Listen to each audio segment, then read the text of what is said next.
What's up my brothers? So ito yung dapat mong i-avoid ka brothers pag nagtitrade ka sa cross prediction para ikay kumita.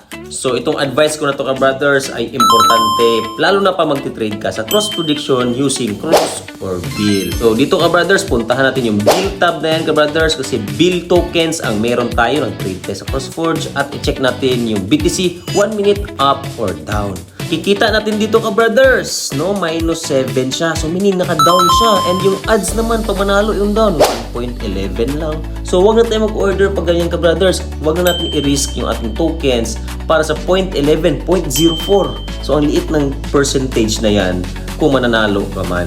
So dito ka brothers, mayroon tayong bagong trade at nag-maintain lang siya. Zero yung current price na changes. So basically, yung ganitong trades ka brothers, even yung odds ay risky kasi pwede siyang pumunta sa up or down. So kung mag-bet ka man dyan ng up, konting down lang yan. Kahit 0.01 ay talo ka na kaagad. So ito ay dapat mong iwasan na situations dito sa cross prediction. So mayroon tayong 30 seconds. I-observe natin ka brothers if bababa ba siya or tataas. Kasi pag bumaba pa na bumaba, pwede tayo mag-down dun.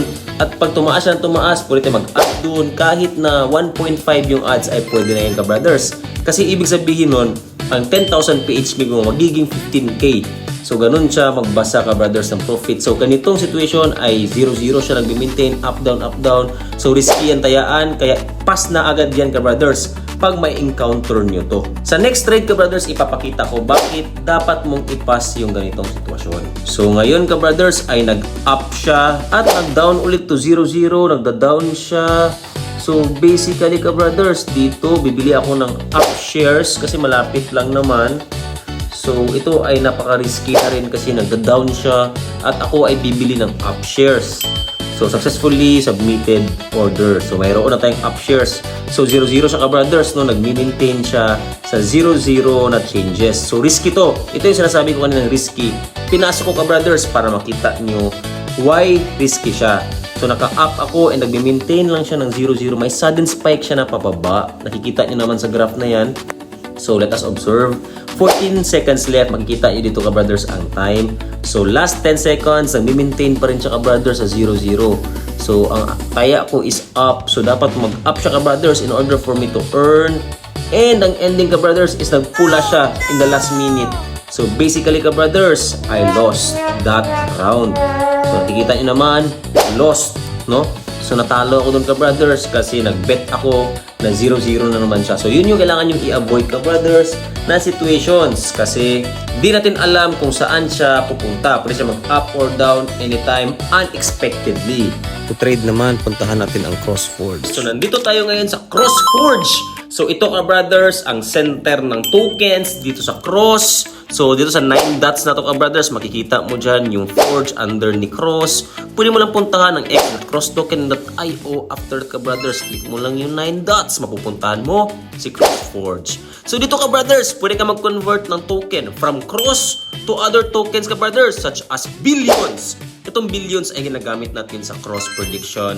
And aside from that ka brothers, mayroon din mga other tokens here in CrossForge. In short and simple language, you can cash in and cash out some other tokens here in CrossForge. Many tokens were created here. So let's try to connect.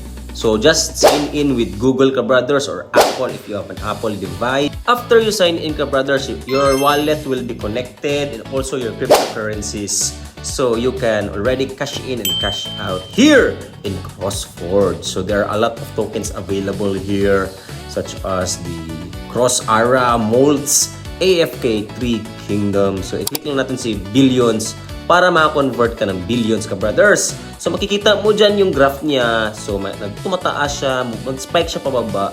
So dito sa baba ka brothers, makikita mo yung buy and sell. So currently we have 12.4 in our wallet. So let's try to buy some Billions ka brothers para makapag-bet tayo. 7 cross lang muna. So we will have 17k Billions. So just approve ka brothers and enter your PIN para ma-process ang iyong request which is buy or sell token. So depende yan sa'yo ka brothers. Sell ka brothers if gusto mo mag-cash out to Cross and from Cross to your bank accounts. Through Mexi lang yan ka brothers. Super easy.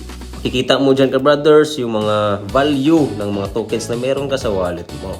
And also sa baba ka brothers, mayroon din dyang bill and cross pool. So basically ka brothers, ang pagkakaintindi ko dito, pwede mong i-lock yung asset mo dyan. So total value lock currently is 89,000 cross. So, ang contribution natin, syempre, wala. Hindi pa tayo nag-lock. So, pwede kang mag-deposit dyan, ka-brothers, if you want to stake some tokens. And sa baba pa konti, ka-brothers, makikita mo dyan yung mga history ng recent transactions under the billions and cross. Yes, so ganyan sila ka-transparent ka-brothers when it comes to transaction, buying, and selling. So, this is the way to convert billions ka-brothers. Sa mga nagtatanong dyan, paano ako magkaka-billions? Para magka-participate sa prediction, sa cross-prediction. So, very important na malaman nyo ang CrossForge ka-brothers. There are a lot of other tokens connected to other games. So if ever maisipan nyo ka-brothers, just convert here in CrossForge. So that would be all ka-brothers under CrossForge. I hope you learned something, and if you have any questions, just comment down below para masagot natin. Thank you so much for watching, brothers.